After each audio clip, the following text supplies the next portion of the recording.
O que eu pensei para essa... Boa noite, né? Oficialmente, para todo mundo. Obrigada por vocês estarem aqui. Eu sou do grupo dos esperançosos e esperançosas. Creio que a gente vai poder ter um bom período e aprender mais um com os outros. E nessa convivência, né? A gente também já está aprendendo muita coisa. Outro dia eu estava pensando que de janeiro para cá eu aprendi muita coisa que eu não sabia. Eu não conhecia Zoom, não conhecia Google Meet. Hoje eu entro, sei me virar o mínimo necessário, né? Hoje eu tenho Telegram, que eu não tinha antes, e etc. A gente vai aprendendo uma série de coisas. Então, a gente vê que é um processo realmente de aprendizagem para todo mundo, né? Independente da idade. E o que eu pensei para essa primeira aula de hoje, e eu coloquei lá no nosso cronograma, foi da gente tentar recuperar um pouquinho do que a gente teve nas 2 primeiras semanas de aula, porque como essa disciplina ela é em módulo, 2 semanas para essa disciplina já são 8 horas, né? Então, achei que valeria a pena a gente fazer uma breve recuperação para daí avançar. Então, a primeira coisa que a gente viu foi o conceito de didática.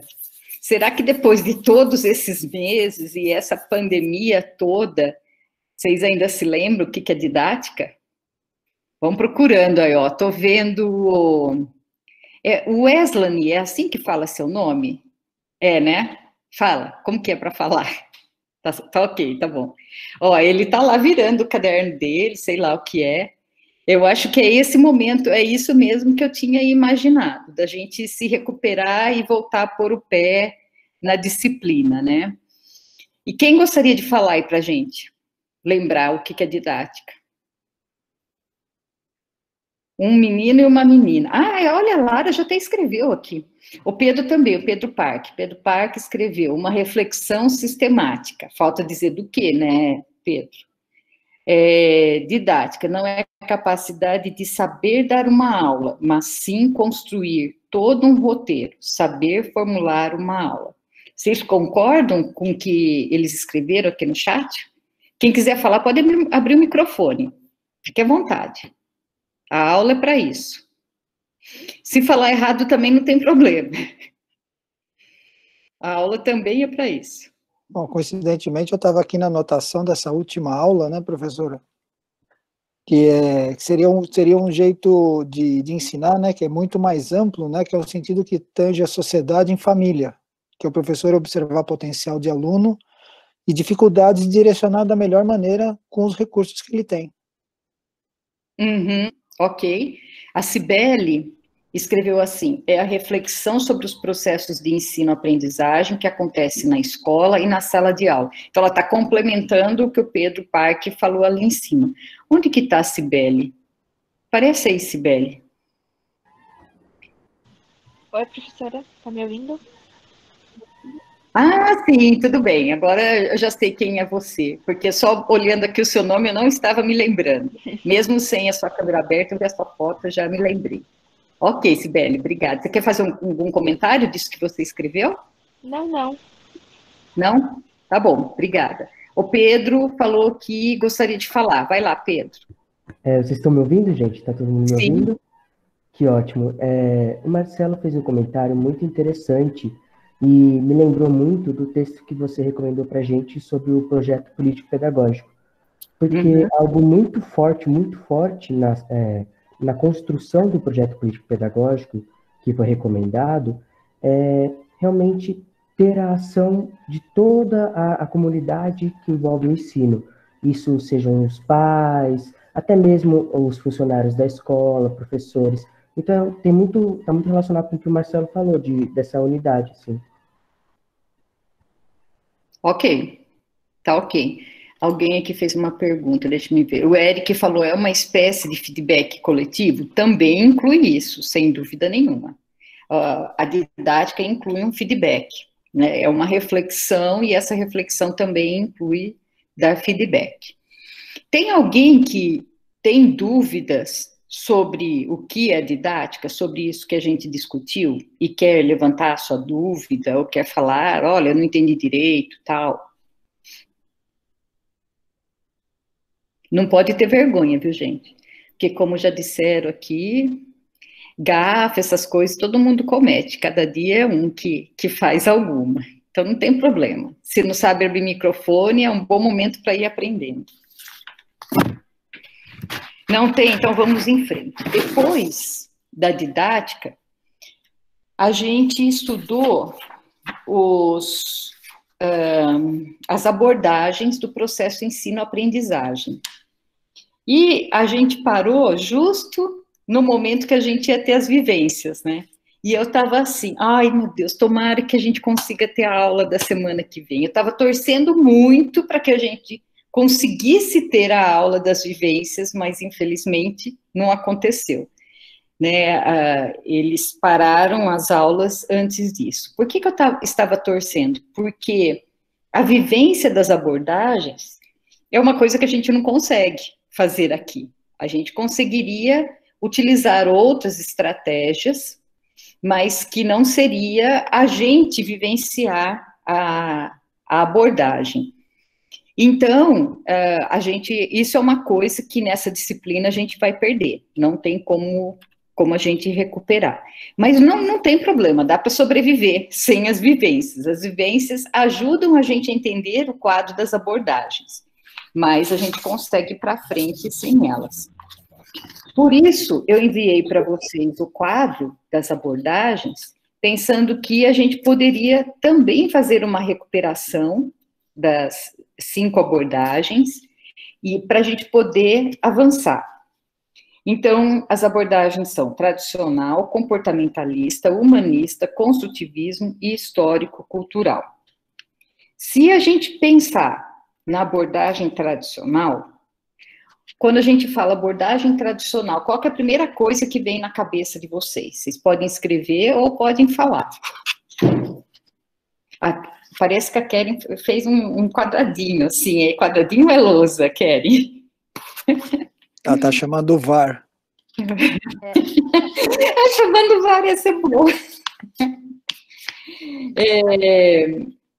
A Luana falou que é professor e sala de aula, nossa, um monte de coisa aqui. Lousa, caderno, aluno com papel em branco, meu professor de cabelinho branco, escrevendo tudo na lousa, conteudista, professor faz, aluno repete, provas, e o Pedro vai falar. Vai lá, Pedro. Eu achei, porque assim, eu tive a sorte de, nessa pandemia, ficar com um livro, e eu achei muito interessante a parte tradicional, porque mesmo antes dela começar as abordagens, ela explica que o ensino, tem várias formas de ensino, e tem uma forma de ensino que é como se o aprendizado ele fosse externo ao aluno. Então, o aprendizado já está feito, ele somente é passado ao aluno, como se o aluno fosse realmente, como ela fala, aquela ideia da tábua em branca, né? E o aluno ele é totalmente passivo nisso.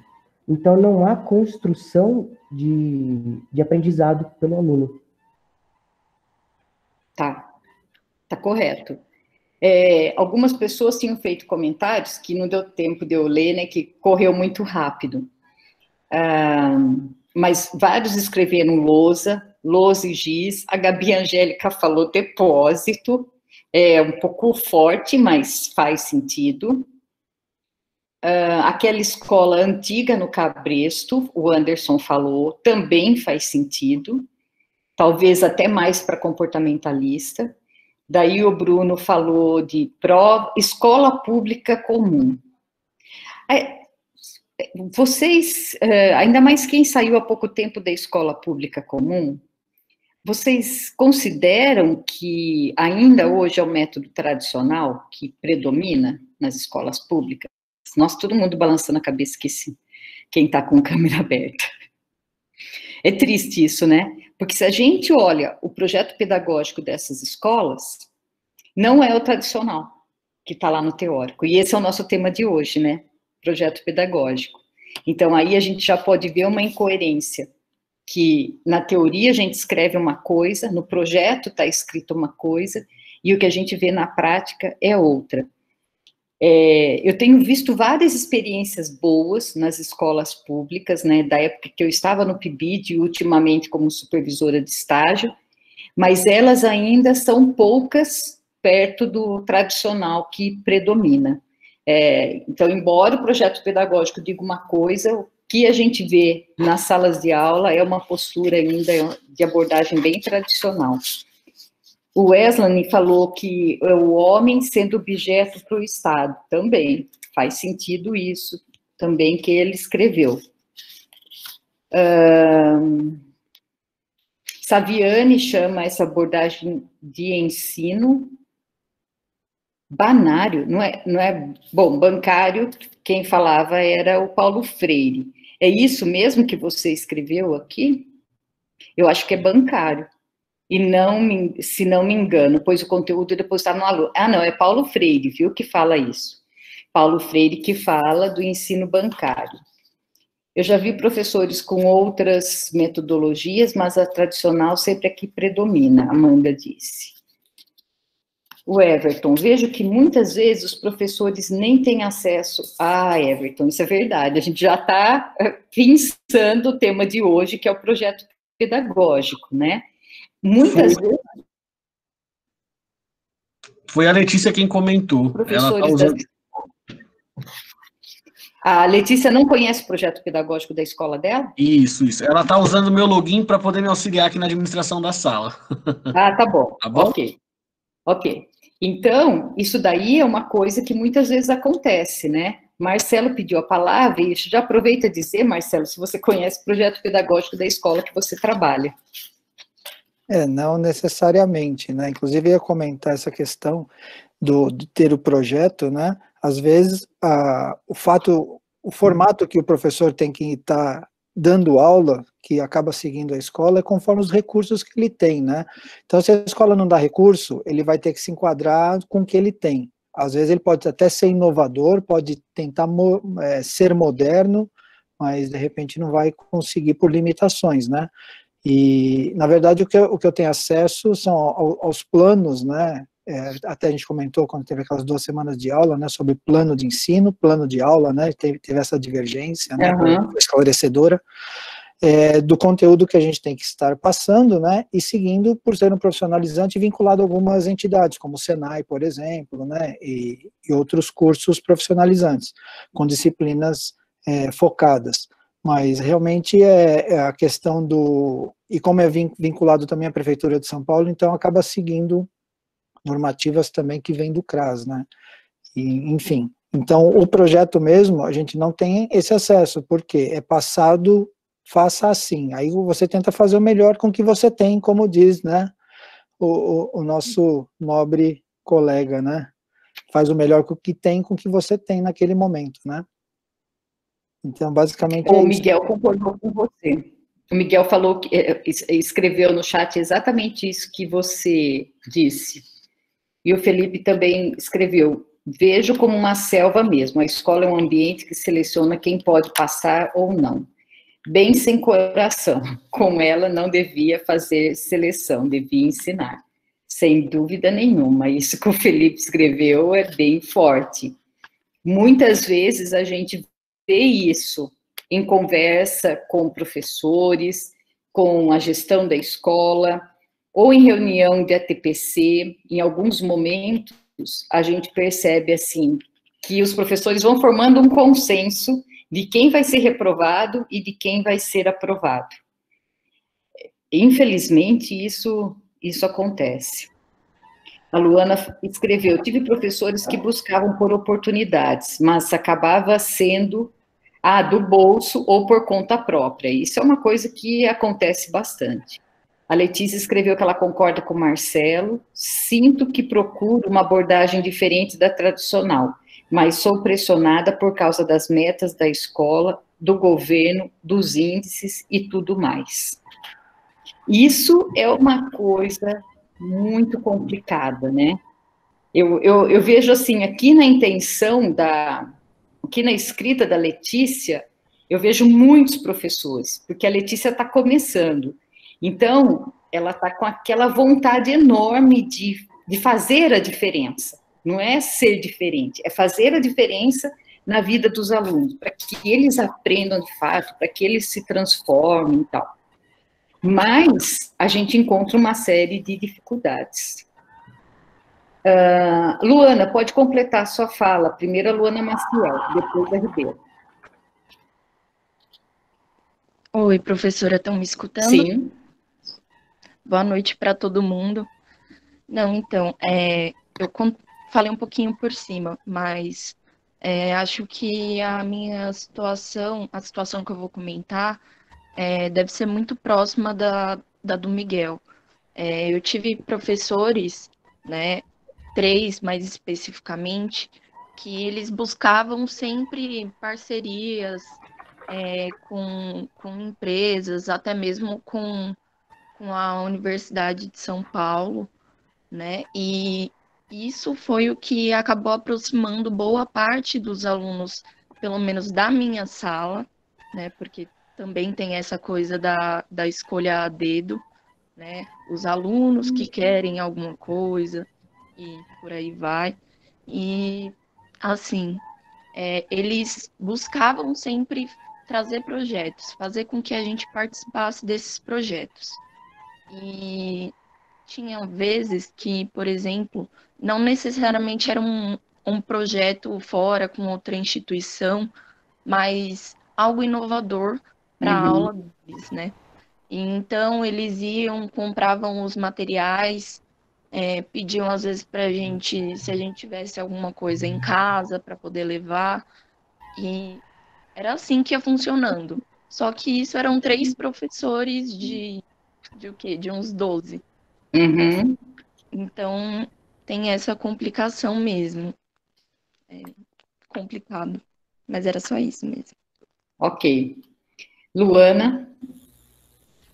Pronto. Na verdade, eu ia fazer uma provocação, mas não uma provocação, mas trazer uma reflexão. Porque acompanhando os grupos, o movimento docente, nossa, né, toda essa trajetória, as outras aulas e tudo mais, dentro do que existe em abordagens, o que todo mundo acha, o que vai ficar depois desse momento pandêmico? Porque nós somos professores em formação, né? E como é que a gente vai falar que a gente conseguiu manter dentro desse cenário uma abordagem tradicional? Como uma abordagem comportamentalista, uma humanista, então como que a gente faz para encaixar isso, trancar todo mundo dentro do mesmo cenário, em uma plataforma, seja dentro de diversas plataformas, né? Não só, eu vivo no mundo de palestras, então eu acompanho as palestras e as lives que ficam ocorrendo, mas dentro da educação e dentro de todas as dificuldades que a gente tem acompanhado e o aumento das desigualdades, como vocês acham que a gente pode trabalhar em dessas abordagens? Eu estava pensando nisso e eu fiquei olhando, assim, olhando bem vagamente, eu entendo que a gente parte muito mais para uma construtivista e uma histórico-cultural, por causa da metodologia ativa, dessa questão de trocar ideia, de sempre articular questões e de considerar o aluno, né? O aluno faz parte. Então, nesse novo normal, bem entre aspas, porque, né, enfim, como que essa relação vai ficar e como que a gente pode entender uma nova didática também, porque eu acho que nenhum professor pode dizer que vai sair igual disso. Até em cansaço mental, em saúde mental, em estafamento, e a sociedade olhando o professor de N formas, não só ovacionando, mas também criticando os professores. Isso, a gente não pode falar que está tudo bonito, que está todo mundo valorizando a educação, porque ainda não é bem assim. A gente tem vivido isso na própria Unifesp, até essa questão e essa resistência nova a uma forma que não é que todo mundo queria, mas é o que a gente tem para agora. Então, eu queria trazer essa ideia, assim, até pensando também nas PPPs, porque isso casa um pouco também com isso, né? Porque a gente parte de uma questão que vai muito além do nosso achismo. É um conceito político, é cultural, é econômico, e aí, como é que a gente faz depois disso? Muito bem, gostei muito dessa provocação sua, Luana, e a gente pode aproveitar para continuar a discussão nessa direção. Como a Luana falou dessas experiências dela, o Everton colocou aqui para vocês os links do Movimentos Docentes, que é o que a Luana se referiu. Alguns de vocês já estão na comunidade que é essa comunidade Movimentos Docentes. O Lucas balançou a cabeça, eu vejo que ele está lá curtindo as coisas. Tem tido coisa interessante, né, Lucas? Tem variado bastante. Agora eu percebo que desse fim de semana para cá, gente, eu não estou conseguindo mais me atualizar. É tanta coisa que está difícil. Mas logo a gente já entra no eixo e vai... Eu tenho visto muita coisa e não consigo nem tempo de colocar lá. Mas é uma comunidade bem legal sobre formação e prática de professores. Quem ainda não entrou, entre nessa comunidade, Movimentos Docentes no Facebook, que tem sido muito legal. E tem também o Movimentos Docentes, que é a página no Facebook e no Instagram. Acho que vale a pena vocês fazerem parte disso. Vocês vão ver que tem muita coisa para vocês se atualizarem. E pegando isso que a Luana falou, eu acho que a gente pode voltar lá para a questão das vivências, que a Amanda ainda tinha escrito assim, ai, que pena que a gente não vai ter a vivência. Por quê? Porque todos nós estamos vivenciando isso, a aula remota. E isso que a Luana falou significa assim, que abordagem que a gente vê nessas aulas? É isso que a gente poderia comentar. Então, vamos pegar, por exemplo, essa aula que nós estamos tendo hoje. Se a gente fosse aproximá-la de alguma das abordagens, qual abordagem que seria? O que vocês acham? Quem vai arriscar? Eu estou vendo que tem umas pessoas inscritas. Eu passo a palavra. Fala, José. Você abriu o microfone? Então, também isso que você falou agora. Daria para simular essa vivência nesse ambiente de aula remota, porque a vivência é muito do estilo do professor, o jeito dele pensar, né? Então, tudo bem que a escola também tem um projeto pedagógico, né? Mas, assim, o professor que dá aula pelo método tradicional, ele conseguiria dar uma aula à distância pelo método, um outro método, essa é a discussão. Então, dá para simular o comportamento, a postura do professor com aula remota dentro de cada dessas linhas de pensamento, ou não? Eu acho que dá, né? Se eu entendi o que você está dizendo, você está falando assim, que quem é tradicional no presencial vai continuar tradicional na online, é isso? No remoto? Todos vão ter muita dificuldade, porque se você nunca vivenciou, né, vai ser difícil, mas dificilmente ele vai mudar a forma o jeitão da aula, não tem como. Uhum. E faz sentido isso. Marilena. Oi. Fale. Comentando o que o José falou agora há pouco, só para dar um exemplo, o pessoal do observatório, algumas alunas do Observatório de Ciências Ambientais e Biológicas, comentaram comigo ontem que gostaram muito da atividade de EE. Né? Eles participaram do encontro de ontem, porque eles tiveram aula durante a tarde, e a aula que elas tiveram foi exatamente, teoricamente, né, exatamente igual à aula que elas haviam tendo na Unifesp, que é o professor passando o mesmo slide, passando e falando o mesmo slide. Inclusive, durou exatamente o tempo da aula, né, 4 horas, e o pessoal ficou 2 horas. Meu Deus do céu! 2 horas o bloco e depois mais 2 horas. O pessoal ficou abismado. E depois, quando foi à noite, tiveram contato com eles, falaram, gente, o que aconteceu? Licenciatura é sempre assim? Eu falei, bom, infelizmente não, né? Não é sempre assim. Mas é bom só para fazer esse comparativo do que o José comentou. Pô, deu para entender isso que o Everton falou, né? Eu acho que complementa o que o José falou. É evidente que a gente deveria mudar, mas não são todas as pessoas que conseguem. Então, esse exemplo dele, a gente também tem visto em escolas de educação básica. Eu tenho amigos que têm filhos no ensino médio, e eles contam que a aula começa às 7 da manhã e vai até 12:30, o aluno na frente do computador. Eu não me conformo com isso, porque as escolas particulares querem fazer valer a mensalidade, né? Então, fala assim, ó, o professor está dando aula. Então, entra a Karen, dá os 50 minutos de aula dela, sai a Karen, entra o José, sai o José, entra o Lucas, e assim vai. e o coitado do aluno lá na frente. E ele falou que até o intervalo, eles respeitam o horário da escola no presencial, daí o aluno pode desligar, ir até a cozinha, fazer alguma coisa. Gente, é um absurdo muito grande. Isso daí seria a reprodução do método da abordagem tradicional até nas aulas remotas, né? Não vamos discutir se a educação à distância não é, remota não é, enfim, é aula online, não é aula presencial. Então, eles estão reproduzindo. A tradicional com a comportamentalista, elas estariam muito próximas, principalmente agora que são exigidas uma série de comportamentos dos alunos. Faça isso, não faça aquilo, entregue agora, entregue depois, você tem até meia-noite, se passar da meia-noite, você perdeu a chance, não sei o que tem. Então, o comportamentalista, a abordagem comportamentalista está muito presente aí. A humanista, nesse período remoto, completamente inviável, né? Não teria como, porque quando a gente vê lá na Humanista, na Escola da Ponte e outras que a gente tem aqui no Brasil, o aluno tem que ter autonomia para ele se educar. E aqui, a gente não conseguiria fazer dessa forma, porque o espaço da escola que é humanista também é organizada de outra maneira.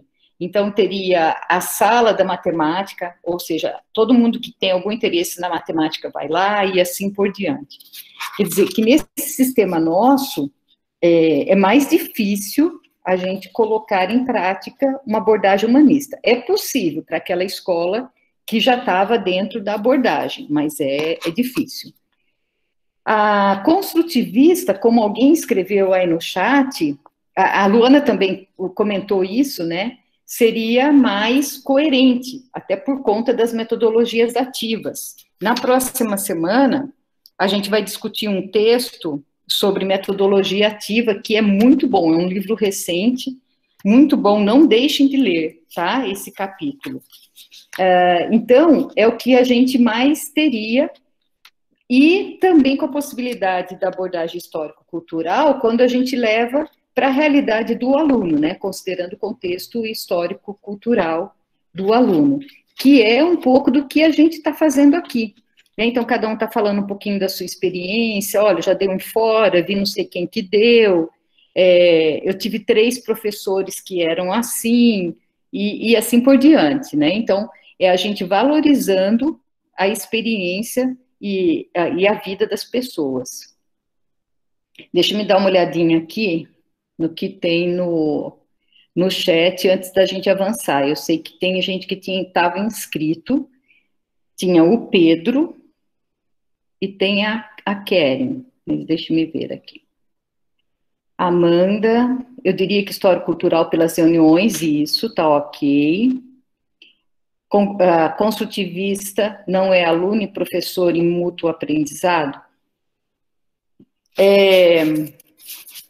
É verdade isso que você está falando, mas você está dizendo, Lara, que não seria possível no remoto?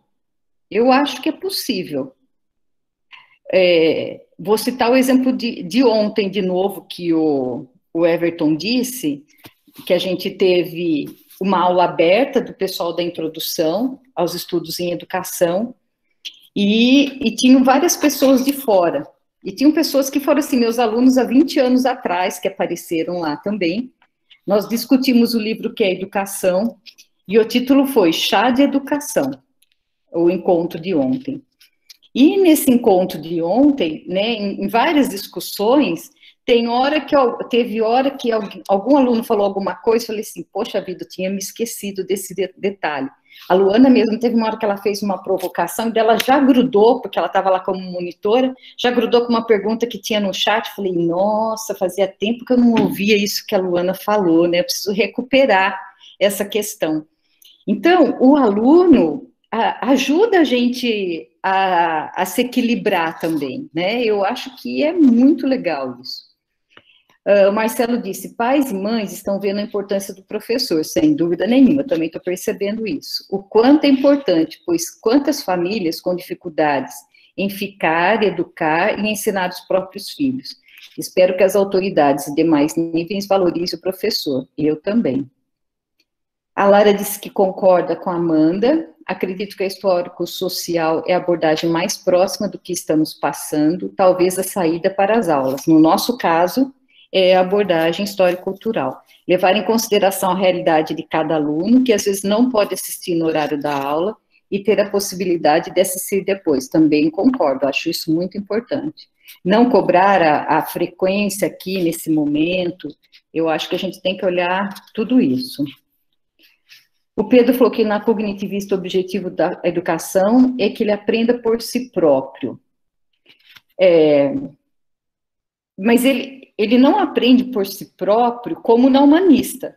Na humanista, o aluno aprende por si próprio, mas ele não tem um moderador, que no caso é o professor. Então, existe essa diferença. Ele aprende por si próprio, mas também tem a questão do trabalho em grupo, que é bastante valorizada. E na humanista, a gente não tem isso, né? O objetivo do construtivismo é o processo cognitivo, sem dúvida nenhuma, é o conhecimento cognitivo dele. A Keren, então vai lá, Keren, pode falar. Boa noite. Chegou na sua vez. Estendendo uma parte do assunto que vocês já tinham passado, que era sobre o tradicional e comportamentalista.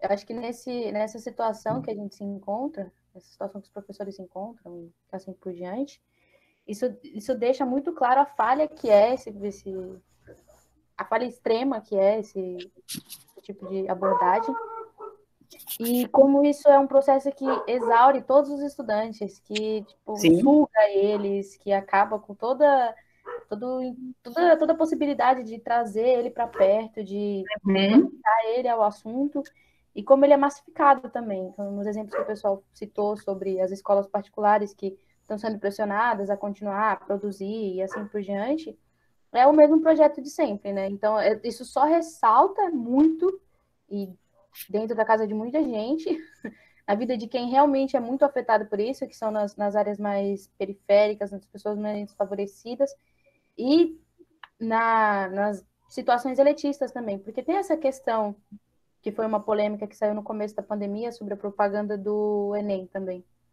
Sim, que foi tipo, gente, faz aí na sua casa, entendeu? Pesquisa aí, faz um cursinho aí, paga não sei quanto no curso online, que você vai ficar super de boa, passar no Enem sossegado. Quando a questão realmente isso, eu acho que isso se resume muito àquela coisa de colocar na cara de todo mundo, tipo, pegou a tela de todo mundo, o celular de todo mundo, o computador de todo mundo e enfiou.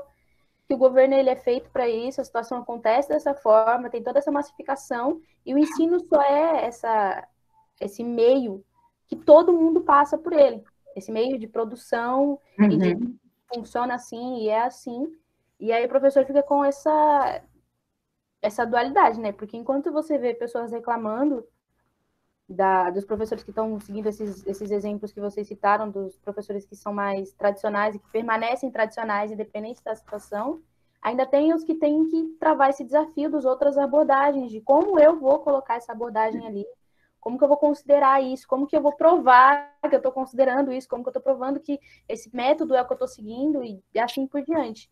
Então, de um lado, tem a exposição da situação como ela é para todo mundo, que nem sempre vai ser absorvida realmente, e do outro tem o desafio de quem quer realmente fazer a diferença, ou quem tenta, de fato, exercer a profissão do jeito que acredita.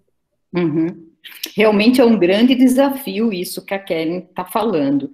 Os professores estão encurralados, como diz o ditado, entre a cruz e a espada. Não está fácil realmente para ninguém. Hoje eu tive contato com uma pessoa que é minha amiga, dona de uma escola de educação infantil aqui em Piracicaba. Ela tem uma escola de educação infantil e ela tem uma escola de ensino fundamental e médio. Uma do lado da outra, num bairro bom, é uma escola bem antiga aqui na cidade. E ela disse que na educação infantil, ela estava com 300 alunos. E hoje ela está com 30, depois do início da pandemia. Então, ela disse que ela está gastando toda a reserva, ela é de uma família muito rica da cidade, está quase terminando a reserva da escola, e mês que vem, ou ela demite algumas pessoas, porque até agora ela não demitiu nenhuma professora, nenhum funcionário, ou ela entra no dinheiro dela para continuar mantendo a escola com essas 30 crianças. Então, é uma situação que é complexa para todos os lados, né? Vejam a pressão que deve estar sofrendo esses professores lá. Na escola de fundamental e médio, ela já chegou a ter 3.000 alunos, hoje ela só tem 1.000. Então, está caindo drasticamente isso. E ela disse que várias escolas de educação infantil de Piracicaba já fecharam. Ela falou até o nome de uma que eu não estava lembrada. Aliás, ela falou o nome da dona da escola e eu não consegui relacionar com a escola. Mas, enfim, a pressão está muito grande. E eu falei assim, olha, se eu tivesse filho na educação infantil, eu também teria tirado da escola se eu estivesse pagando, porque não faz o menor sentido, né? Criança até 5 anos ficar na frente do computador para fazer uma brincadeira, né? Não faz sentido nenhum uma coisa dessa. Vamos fazer as coisas em casa. Mas, enfim, com isso a gente foge, né, um pouquinho do assunto, mas para dizer que os professores têm tido muita dificuldade e têm lutado, né, contra essas dificuldades. A Letícia escreveu assim, uma colega da particular deu aula hoje, das 7 às 13, desse jeito mesmo, e todos sendo pressionados a voltar para a escola por conta das mensalidades. Quer dizer, isso está muito complicado. Alguém aqui sente segurança de voltar para as atividades da escola? Eu não sinto nenhuma. Eu fico olhando, ouvindo as notícias de como que está essa coisa da vacina e tal. Eu fico imaginando, eu acho que a gente só vai conseguir voltar para a Unifesp, lá em Diadema, no dia que tiver uma vacina. Ou então, a gente vai ter que fazer como algumas escolas particulares estão fazendo. Eu tenho um sobrinho que faz medicina na Santa Marcelina, em São Paulo. Ele voltou para a aula ontem, né, desde março. Como que eles fizeram? A turma dele tem 45 alunos, eles dividiram em 3. Então, cada turma de 15 vai uma semana. Então, essa semana ele vai, 2 semanas ele fica em casa. Daí ele volta. Então, vai tendo esse revezamento, que é o que o pessoal chama de híbrido, né? Um pouco presencial e um pouco à distância. Eu vou dizer a verdade, eu não tenho segurança nenhuma nisso, porque mesmo com 16 pessoas na sala de aula, geralmente as salas de aula têm ar-condicionado, vamos pensar nas nossas salas de aula lá. A janela está tudo lacrada, com ar-condicionado, a gente vai ficar lá todo junto, o pessoal vai pegar transporte público para chegar até lá, é muito complicado, é muito complicado. Então, eu acho que não tem a menor condição da gente voltar agora. E daí, como que a gente faz? O professor tem que buscar alternativas. Algumas escolas dão alternativas, né? E o professor pode ser criativo, inventar, a gente tem visto vários vídeos de professores lá que põem um celular para filmar em cima de uma escada, em cima de um balde, não sei o que tem, a professora improvisa uma lousa e escreve na parede, sei lá, a gente tem visto várias coisas, no sentido, assim, de improvisar, né, de ser muito criativo.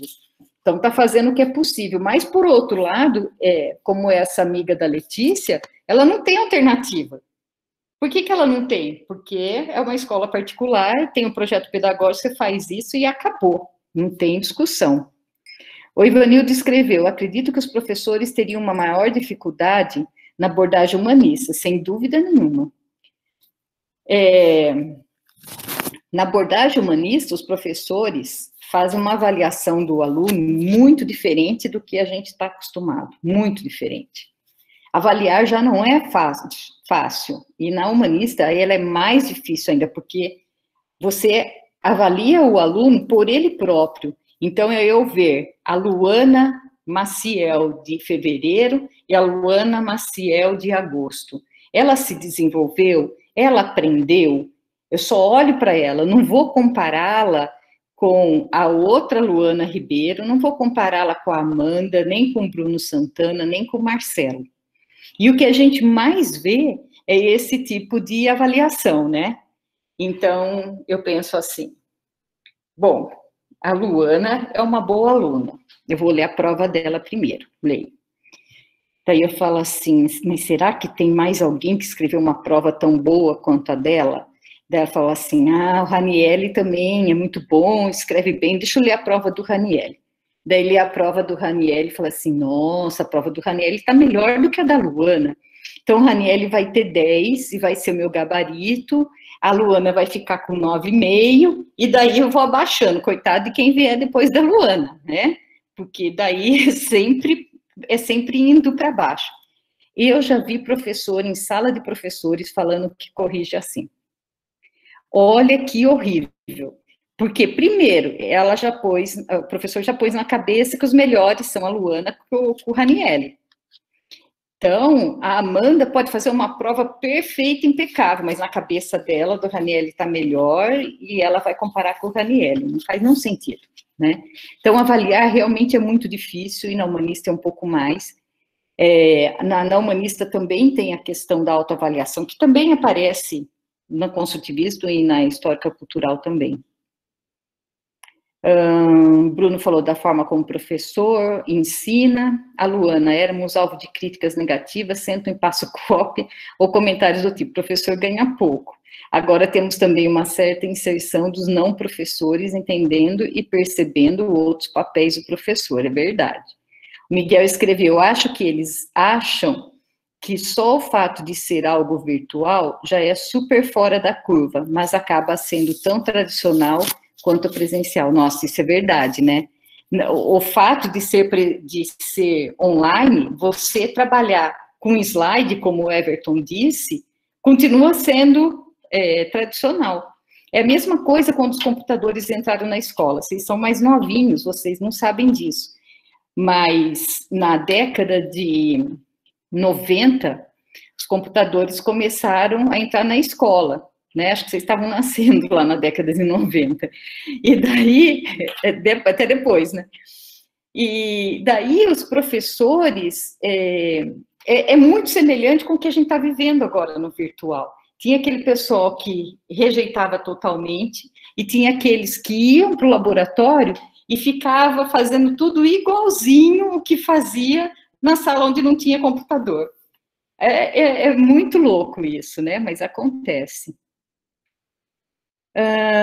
A Amanda, eu tenho em casa os dois tipos. Meus primos que estudam em escola particular têm aula a manhã inteira. Já meus irmãos que estudam na escola estadual já usam o aplicativo e as aulas têm duração de apenas 2 horas com um intervalinho pequeno.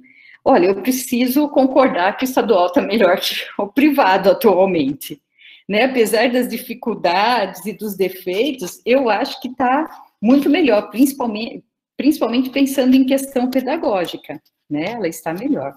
Aliás, de uma maneira geral, nessas avaliações que eu participo do MEC, em conversa com os outros avaliadores, todos que eu tenho conversado, eles avaliam que, de uma forma geral, a educação brasileira hoje está melhor do que 20 anos atrás, de uma forma geral.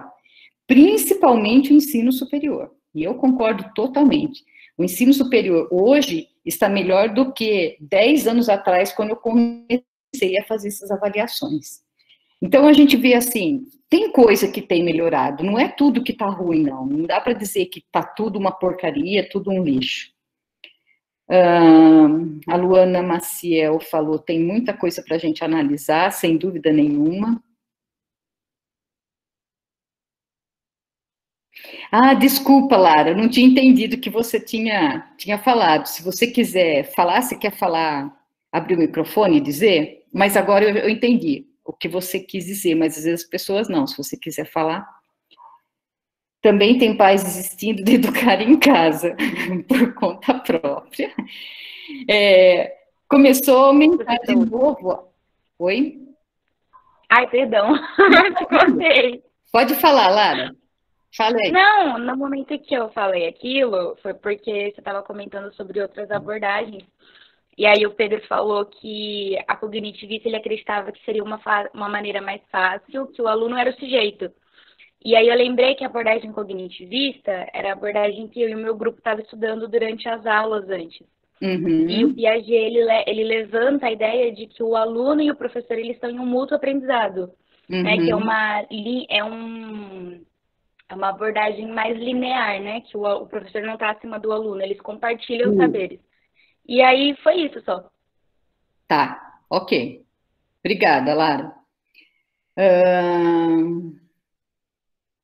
O Wesley falou da questão do autodidata. O autodidata é na abordagem humanista, tá?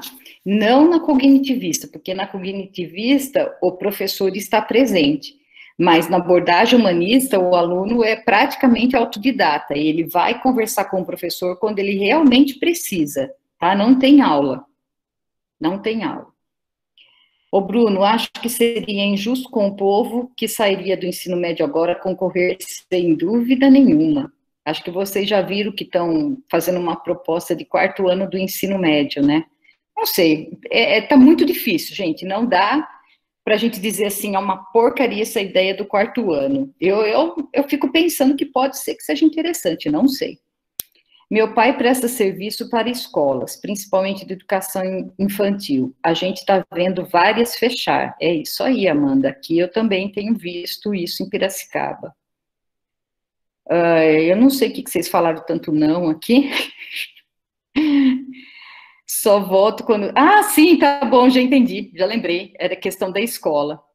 Em Guarulhos tem uma escola atrás do prédio que meu pai trabalha, que faliu, foi demitindo aos poucos, tentaram manter, mas não conseguiram. Infelizmente, eu acho que a melhor coisa é fechar logo, que nem essa minha amiga aí, que está com 30 alunos e não demitiu ninguém ainda, não tem solução. Eu acho que o negócio dela é fechar a escola e acabou.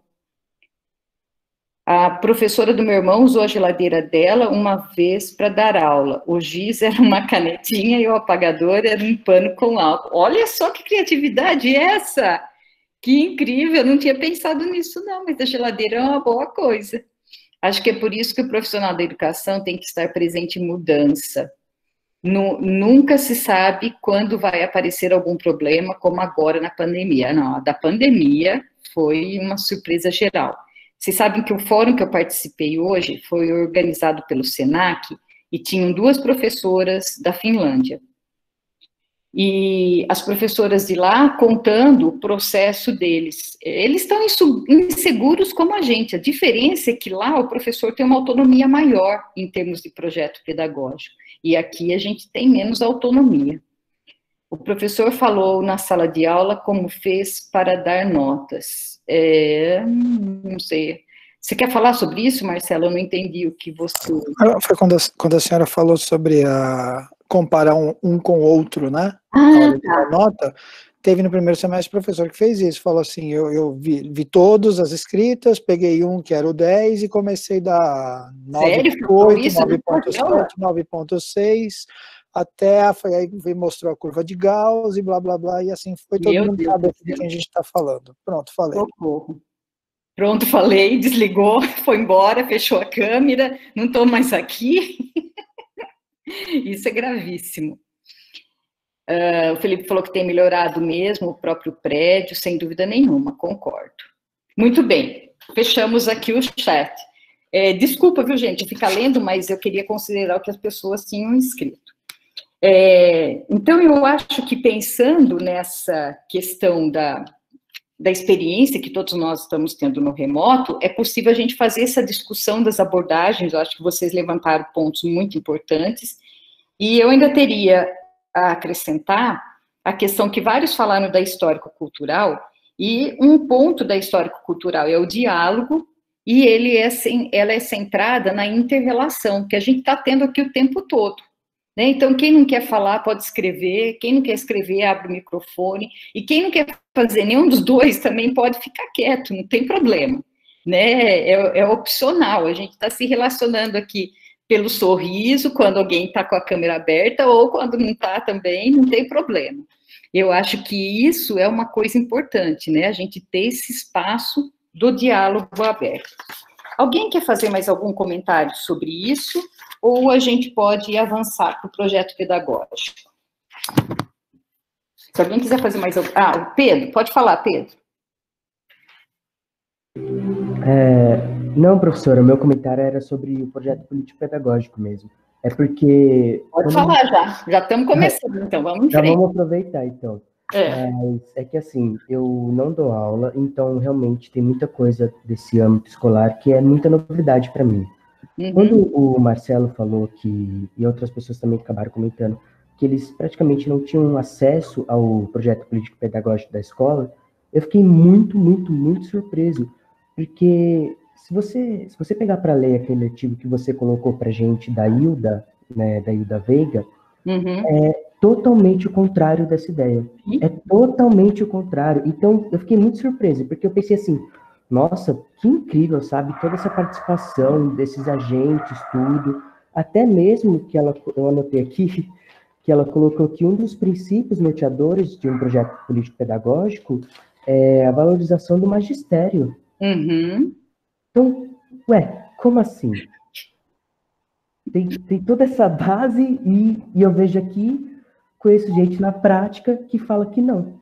Pois não é. Tem acesso. E nessa mesma linha que você está dizendo, Pedro, tem a questão que o texto diz que o projeto pedagógico deve ser construído coletivamente, com a participação de todos, incluindo gestão, professores, alunos e familiares dos alunos. Agora, vamos supor que você chegue numa escola que tenha mais de 100 anos. Essa questão aqui do projeto pedagógico, ela foi instituída a partir da LDB de 96. Antes de 96, não existia essa obrigatoriedade de se ter um projeto pedagógico. Mas a partir de 96, e é isso que começou a valer. Então, só para vocês terem uma ideia, logo que foi promulgada a LDB, como dizia que toda escola tinha que ter um projeto pedagógico, as escolas começaram a contratar pedagogos para fazer projeto pedagógico. Teve uma vez que eu fui contactada para fazer um projeto pedagógico de uma escola cooperativa aqui de Piracicaba, e eu topei o desafio, só que eu não fiz como as pessoas estavam fazendo, porque as pessoas eram procuradas, né, e falavam assim, Bruno Santana, eu sei que você é pedagogo, que você tem experiência com isso, você faz projeto pedagógico da minha escola? Daí o Bruno falava assim, eu faço. Daí o Bruno fazia um projeto da cabeça dele. Quanto muito, ele pegava algum inscrito lá da escola e mandava ver no projeto. Daí vinha uma outra escola e falava, Bruno, você faz isso? Eu faço. Então, os projetos ficavam tudo meio parecidos com a cabeça do Bruno, com aquilo que ele pensava, e não com o que era, de fato, a escola. Naquela época, ali, no final dos anos 90, vários amigos meus ganharam muita grana fazendo projeto pedagógico para as escolas. Olha que absurdo um negócio desse. Mas as pessoas não sabiam fazer. Né? Com o tempo, as pessoas começaram a aprender. Aqui em Piracicaba, eu tinha um projeto de extensão que acontecia nas escolas municipais de educação infantil. E a gente construiu o projeto pedagógico junto com eles. Só para vocês terem uma ideia, como eles não tinham ideia de como movimentar isso.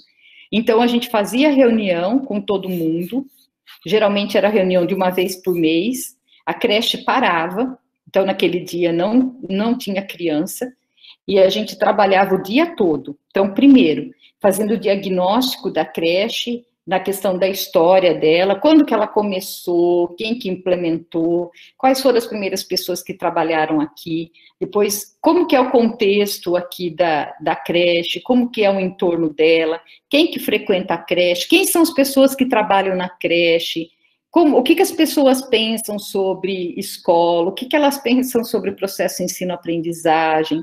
Então, a gente ia fazendo isso com eles, e a gente ia ajudando a escrever, porque o pessoal também tem dificuldade para escrever. Então, a gente ia ajudando a escrever e a fazer uma organização do projeto pedagógico. A gente conseguiu fazer isso em 3 unidades da rede municipal. Foi uma experiência muito boa, foi uma experiência super rica. Depois disso, o que acontece? Quem já é professor sabe, né? Que de vez em quando as pessoas mudam de escola. Em rede municipal, isso acontece menos do que na estadual. Mas se eu estou na escola, que eu fiz o projeto pedagógico aqui, e vou para uma outra, eu chego em uma outra que eu não conheço o projeto. Então, o certo é eu chegar lá e perguntar. Aliás, o certo seria a gestão apresentar o projeto, né? A pessoa nem precisar pedir, mas a gestão apresentar, porque se eu estou chegando, alguém tem que me apresentar a escola. Então, vem e fala assim, olha, esse é o projeto da nossa escola. Por favor, leia, e depois a gente vai discutir o que você acha disso daqui. E daí a pessoa que está chegando poderia falar assim, olha, eu pensei em fazer um projeto a partir da leitura, assim, assim, a partir disso. E daí a gestão falou, nossa, que coisa boa, isso daí vai melhorar a nossa escola, vamos colocar isso no projeto e vamos implementar. Esse é o que deveria ser o comum, né, que deveria acontecer. Mas, normalmente, geralmente, o que a gente vê é que as pessoas chegam, não é apresentado o projeto pedagógico para elas, e elas vão entrando assim meio de supetão. E elas só são corrigidas, entre aspas, se elas fazem alguma coisa muito fora daquilo que é o padrão da escola. É uma pena, porque todo mundo deveria conhecer o projeto pedagógico. Vocês sabem que quando a gente faz supervisão de estágio, no primeiro estágio, que é o de gestão, logo vocês vão estar lá, a gente chega na escola e pede projeto pedagógico. É quase igual xingar a mãe, quando a gente pede isso. Então, eu chego com muito jeito, sabe? Falo assim, então, sabe, tem algumas questões que a gente precisaria consultar o projeto pedagógico. O pessoal guarda 7 chaves, é uma coisa absurda, porque se a gente olhar para a LDB, diz que o projeto pedagógico tem que estar disponível. As instituições de ensino superior, elas respeitam mais isso, elas deixam no site. Mas as escolas de educação básica, pode olhar, em nenhum site vocês vão achar nenhum projeto pedagógico. É guardado as 7 chaves. Mesmo que você é professor da escola, às vezes você pede e tem dificuldade para conseguir, porque eles acham que você vai ser um espião, que a hora que você sair você vai levar as ideias embora. É uma teoria de conspiração louca. É uma coisa terrível que acontece. Deixa eu me ler aqui que o pessoal andou escrevendo aqui.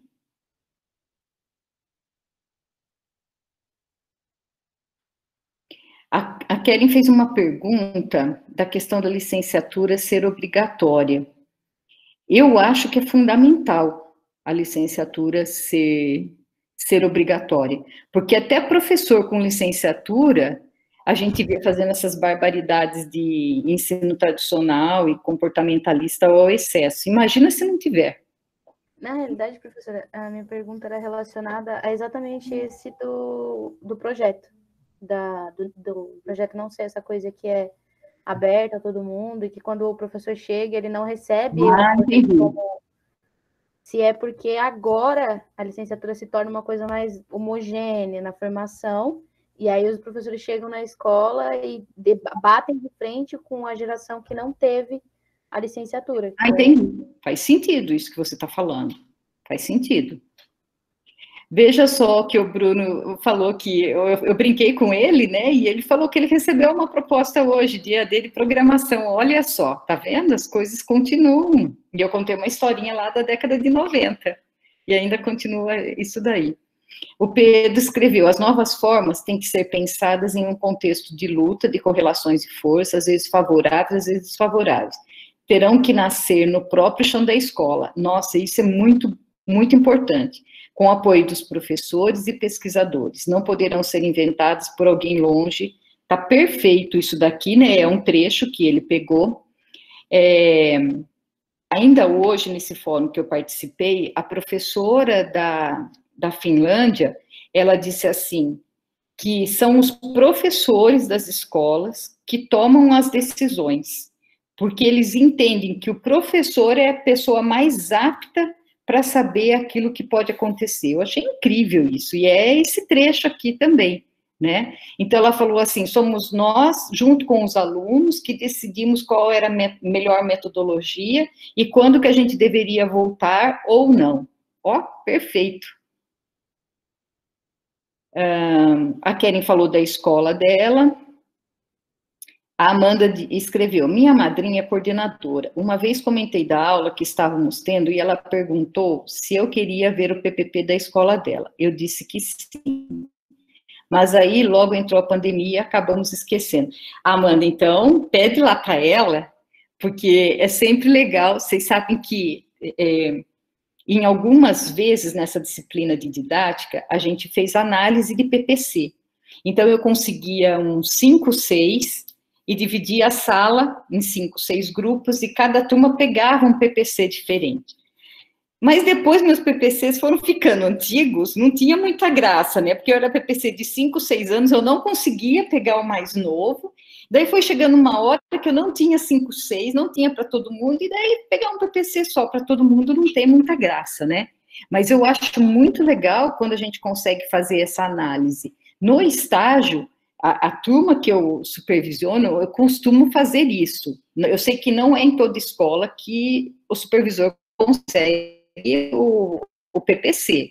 Tem escola que não abre mão, não deixa ver. Mas é muito legal quando a gente consegue ler e ver um. Então, se você conseguir, Amanda, vai ser bem legal. Wesley falou, são nossos filhos que estão nas nossas mãos. Imagina se não tivermos conteúdo para lecionar. Exatamente isso. Partiu Finlândia. Eu tinha um ex-aluno que estava nesse fórum hoje, logo que a professora começou a falar, ele já mandou um WhatsApp para mim e falou assim, acho que eu vou para lá. Ele ficou animadíssimo também. Mas a gente percebe, assim, uma valorização muito grande do professor. Isso, eu acho que falta aqui um pouco no Brasil. Parece que as pessoas duvidam da capacidade do professor, né? Só um pouquinho, Keren. Não tem uma plena confiança de deixar na mão do professor. Isso é uma coisa triste. Bom, voltando no texto, né, do projeto pedagógico. O que a gente tem para destacar? O projeto pedagógico, então, é o documento maior da escola que orienta as ações da escola. Então, aquilo que a escola deveria estar ali, mas é de verdade, né? Não é de mentira ou inventado, que é o que a gente muitas vezes vê. O nome dele é pedagógico e político porque ele é um documento que é intencional, ele tem intenção nesses dois aspectos, né? Então, ele não é só pedagógico, ele também é político, como alguns de vocês aqui já falaram, no sentido da transformação, né? Não só de fazer a preservação ou a reprodução. A escrita dele deveria ser por todos da escola. Uma coisa que é interessante é pensar nos princípios norteadores do projeto pedagógico que a autora levanta aqui, a Ilma levanta. O primeiro que ela fala é igualdade, já começa arrasando, né? Igualdade, que é uma dificuldade para a gente pensar nela. Depois, qualidade, gestão democrática, liberdade e valorização do magistério, que foi o que o Pedro disse. E daí, na construção do projeto, ela também levanta alguns itens que são importantes, que eu acho que ajudam, se algum dia vocês estiverem numa escola e falarem assim, Cibele, ajude a gente aqui a elaborar um projeto pedagógico. Então, ela já tem ideia do que é para ter. Então, a primeira coisa é a identidade da escola, que é onde ficam as finalidades. Que escola que é essa? O que ela pretende fazer? Porque tem muita escola particular que é uma escola legal, que ela tem uma finalidade e ela cumpre um papel no lugar que ela está, porque se ela não tivesse lá, não teria outra escola. Então, tudo isso precisa estar colocado lá. O Raniel escreveu, professor, eu tenho uma pergunta acerca do controle hierárquico que é referido no texto sobre a construção e sobre a fragmentação dessa hierarquia. Esse controle é associado apenas ao âmbito escolar ou a toda a estrutura de diretrizes? Raniele, você quer falar, abrir o microfone, você consegue?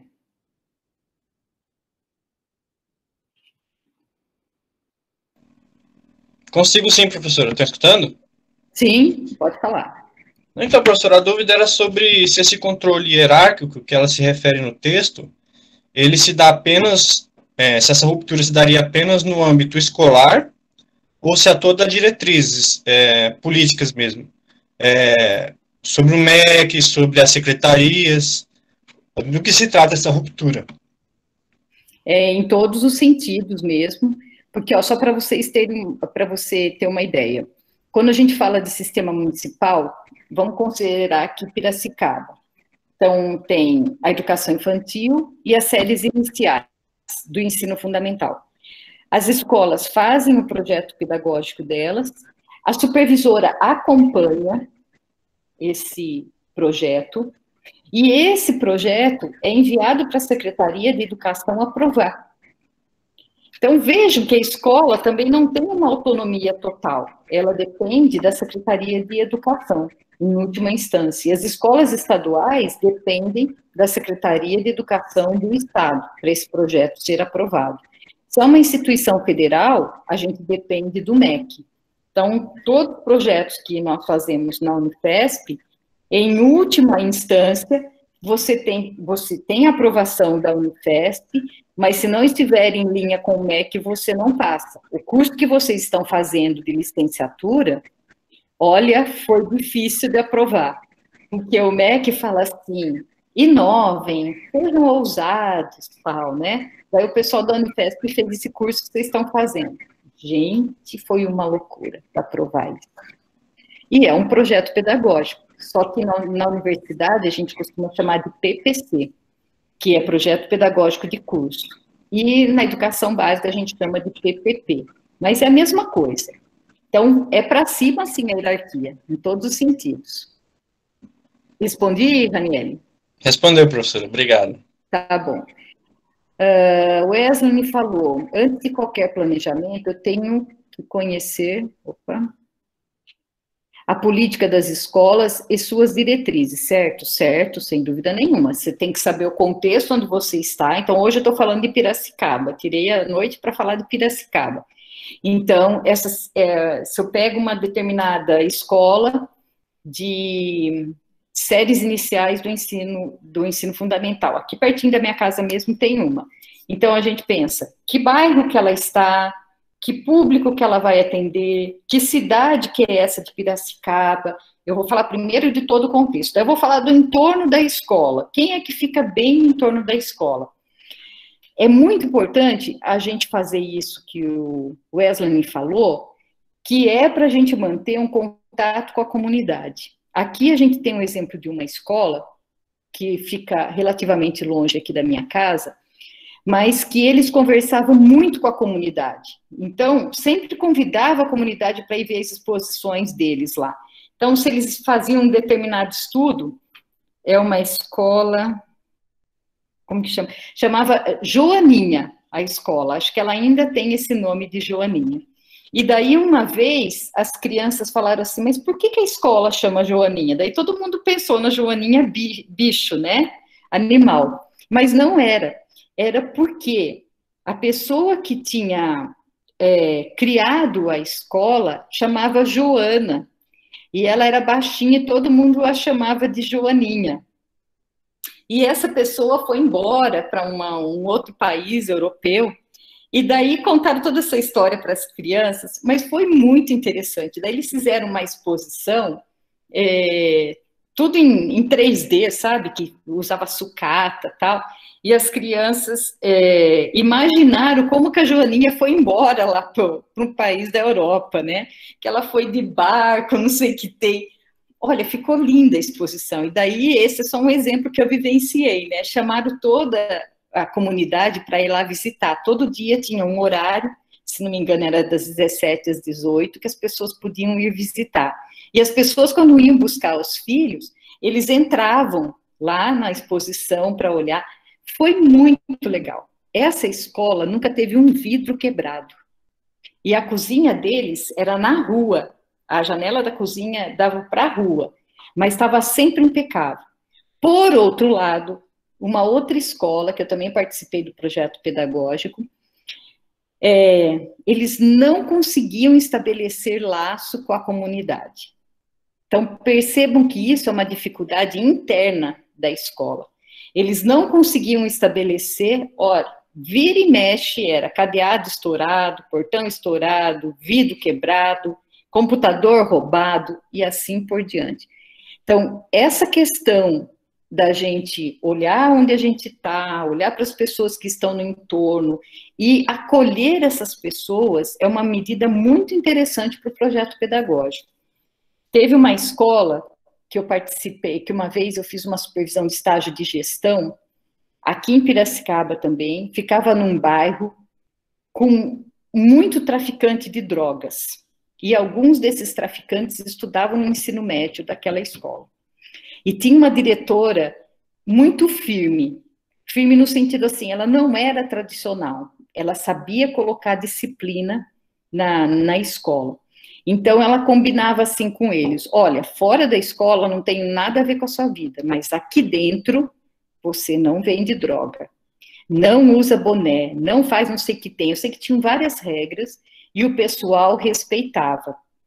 E ela sempre fazia atividades na escola que trazia a comunidade. Então, tinha aula de yoga, tudo assim, alguém da comunidade sabia, então falava assim, olha, eu me disponho a dar aula de yoga. Então, uma vez por semana, ou duas, ia lá, e assim por diante. Eu sei que tinham várias atividades que não eram para os alunos da escola, era para a comunidade. Então, isso aproximava a comunidade e os traficantes respeitavam a escola, até no sentido, assim, de proteger a escola. Era muito interessante, porque era um lugar assustador, mas dentro da escola todo mundo se sentia seguro. Então, esse laço com a comunidade é muito importante. Duas perguntas, vamos lá. Nesse modelo, a escola não segue uma diretriz conteudista, ou seja, o Estado só envia a verba e mitiga a escola e os alunos. Gostaria de entender melhor esse modelo da autora em relação ao papel do Estado nesse contexto geral e de onde partiria o conteúdo em si. Deixa eu ver a segunda aqui. Existe algum exemplo de escola nesse modelo do texto para nos aprofundarmos mais e fixarmos?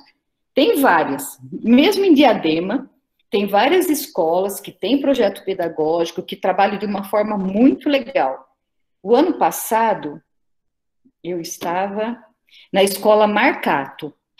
Eles têm um projeto muito interessante, gostei de trabalhar lá, então é um exemplo que eu poderia falar para vocês. Fiquei vários anos na escola Padre Anchieta, também em Diadema, lá no Piraporinha. Gente, escola maravilhosa, projeto pedagógico bem legal, com vários projetos integrados dentro da escola, com relação com a comunidade, muito interessante. São dois exemplos, assim, que eu posso dar para vocês. Projeto pedagógico da Padre Anchieta eu usei por vários anos, mas depois eu me afastei um pouco de lá, daí eu não posso chegar lá, olha, me dá o projeto pedagógico, né? Não faz sentido. Mas é um modelo, sem dúvida nenhuma. Com relação à questão do conteúdo, isso, eu acho, não sei se a gente pode dizer que é um problema, mas a educação brasileira sempre teve uma carga muito pesada de conteúdo. Antes a gente tinha o chamado currículo mínimo, depois a gente passou para as diretrizes, eu acho que foi uma fase melhor, até por isso eu falo que tem melhoria, porque as diretrizes, elas dão uma abertura maior para você trabalhar com os conteúdos. Agora, quando a gente volta para a BNCC, eu vejo como que uma volta para currículo mínimo, porque a gente engessa de novo os conteúdos. E daí a gente tem que saber, como que se diz, equilibrar essas questões. Porque como a gente leu naquele primeiro texto da didática, o processo de ensino-aprendizagem tem 3 dimensões: a afetiva, a histórico-cultural e a técnica. E na técnica é onde entraria o cognitivo. Então, tem que considerar tudo isso. E no processo de aprendizagem, a gente pensa no aluno integral, né, como um todo. Então, eu não posso pensar apenas no conteúdo da física ou da química ou do português, mas eu tenho que pensar no desenvolvimento total da pessoa, né? Por exemplo, na Hillary, eu não vou me preocupar apenas que ela aprenda as questões didáticas, mas que ela entenda todo esse contexto, que ela se desenvolva, tal.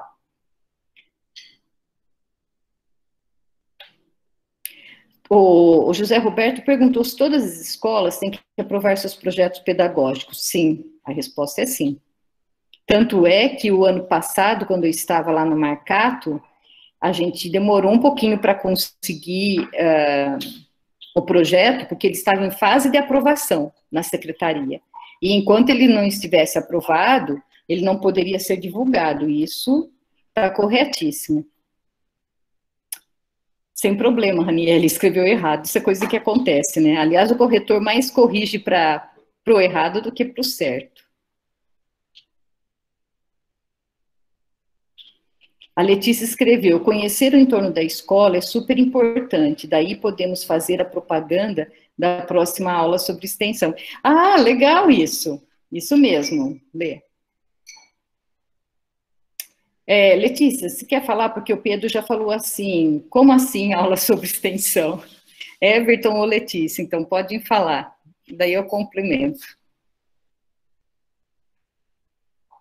Oi.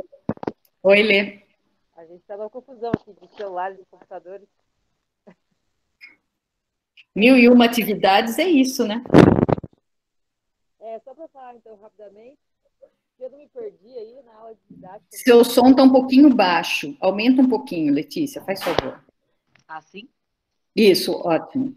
É que você escreveu assim, ó, conhecer o entorno da escola é super importante. Daí podemos fazer a propaganda da próxima aula sobre extensão. Daí o Pedro, na sequência, falou assim, como assim aula sobre extensão? Então, vamos fazer essa pausa aqui para propaganda, que daqui a pouco a gente tem que encerrar a aula também, porque era para ser de uma hora. Vou dar um gancho aí para finalizar e já falar da próxima. Gostei, isso mesmo, já vamos falar da próxima, então. Na próxima aula de didática, então, eu e o Everton vamos participar um pouco mais ativamente aí, e vamos falar um pouco da curricularização da extensão, né? Então, a gente, dentro das disciplinas da Unifesp, a gente, né, deve envolver um pouco da extensão. Então, tirando a parte de que a gente está falando sobre educação e sobre escolas, é para a gente voltar o nosso olhar dentro da universidade para fora, né? Então, para os projetos que existem, que estão olhando para fora, estão fazendo, né, ações para a comunidade fora da Unifesp, né? Então, a gente vai falar um pouco disso na terça-feira que vem. A gente vai falar um pouco do Escolas Sustentáveis, né, do Observatório, e vamos conversar um pouco sobre isso, né, sobre como sair dentro da universidade e fazer coisas fora, né, mesmo ligadas à educação ou não. Mais ou menos sei, mas veremos semana que vem. Legal. Então, complementando isso que a Letícia está dizendo, vocês devem se lembrar que lá no primeiro dia de aula, quando eu apresentei o plano, eu falei para vocês que o plano de aula que vocês fariam era relacionado ao programa de extensão Escolas Sustentáveis. Foi isso que ela quis dizer da extensão. Tá? A gente não vai fazer do nada, a gente vai fazer um plano que já é um plano interdisciplinar, porque vocês podem pegar conteúdos de várias áreas, então a gente já vai pensar de uma forma maior. Já li os comentários, acho que está ok. Então, considerando a partir do projeto pedagógico pronto, a gente vai para a elaboração dos planos de ensino e dos planos de aula. E é isso que a gente vai começar a fazer na próxima semana. Então, para a próxima semana, a gente tem um capítulo do livro de metodologias ativas, que é para a gente discutir um pouco mais sobre esse assunto e tentar usar essa metodologia nos planos de aula que vocês farão. E também tem um capítulo do Mazeto que ensina como fazer plano de ensino e plano de aula.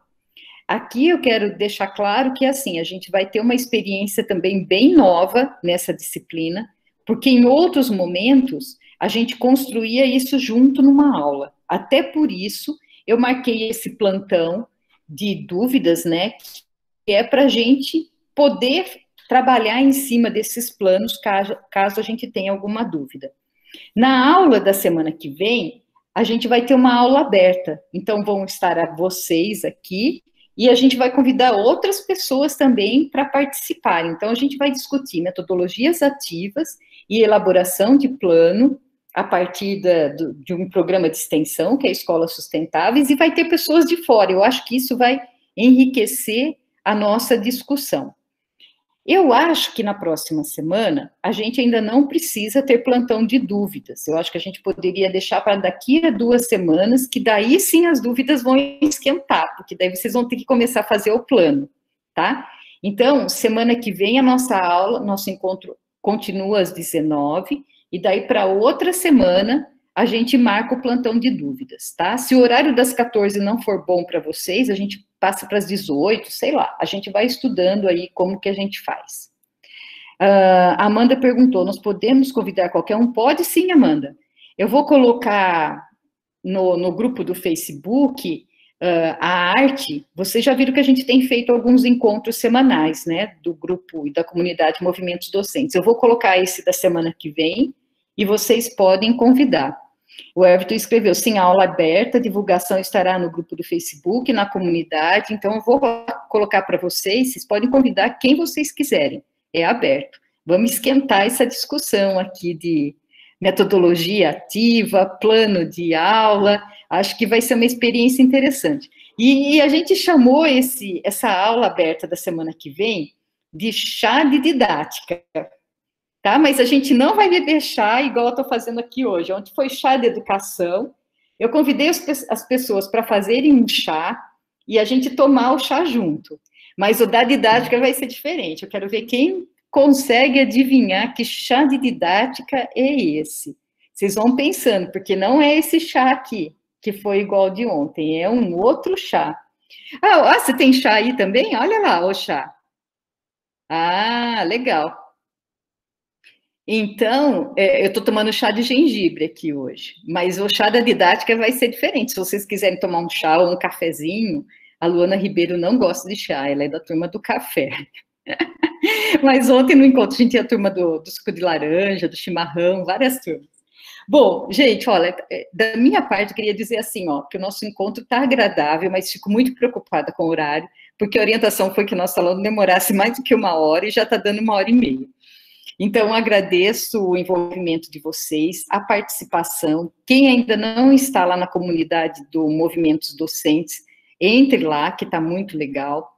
Qualquer dúvida, podem postar lá no grupo do Facebook e a gente vai se conversando. Quem puder abrir a câmera, eu agradeceria para a gente tirar uma foto. Eu gosto de tirar uns prints de tela para a gente registrar. Daí eu vou colocar lá no grupo. E assim que eu receber o link do Google Meet, da gravação dessa aula, eu vou disponibilizar lá, tá bom? Então, vamos lá, preparando, arrumando o cabelo. Olha, tem um gatinho aí com o Renan. A gata da Luana foi embora, do Renan chegou. Vamos lá, sorriso. Pedro, cadê você, Pedro Macedo? Só estou vendo o Pedro Parque. Olha a Jéssica arrumando o cabelo e passa a mão no cabelo. Todo mundo ficando bonita. Olha que a Uane tá bonita. Como que é o nome do seu gatinho, Renan? Essa aqui é a Zaya. Ah, é uma fêmea, Zaya, muito bonita ela. Como que é mesmo o nome da sua, Luana Ribeiro? Estudar sobre gato, estudar sobre cachorro, estudar sobre bactéria. O microfone está desligado. Pode falar, Luana. É a Aurora. Aurora. Eu esqueci agora, mas eu já ouvi várias vezes esse nome. Então, a gente tem 2 gatas aqui. A gente está falando dela. Ah, tá. Ok. A Angeline também apareceu agora. Espero que tenha atualizado alguma foto aí. Então, tá bom, gente. Boa noite. Foi um prazer estar aqui com vocês. Obrigada. Até semana que vem, às 19. Um beijo. Boa noite, professor. Obrigado. Valeu, pessoal. Um abraço a todo mundo.